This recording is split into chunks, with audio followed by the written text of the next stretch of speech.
I heard a young man who was still a boy cry once. Well, it was more than crying, it was more like screaming. Well, it was more than screaming, it was more like wailing.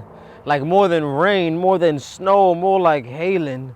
More than hurt, more than pain, more like an aching. Like, please, God, if you're up there, I can't take it. A plea from deep down where emotions are naked and the heart is fragile.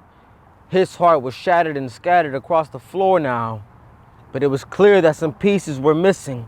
So he kept crying, screaming, wailing. I think he was wishing he could yell his heart back to its original condition. But you can't, and he couldn't, and so he didn't. And so finally he gathered the broken pieces to forever keep them hidden and stored away deep in the pit of wherever screams are born. He was a young man who knew exactly what grown men cry for.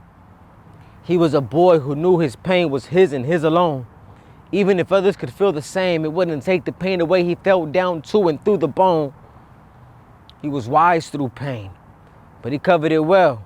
And even though he walked around with an incomplete heart, there was no way to tell because he was a charismatic boy, a young man, a juvenile male. But if you listen closely, you could hear a heart that was crying, screaming, wailing for some compassion and help.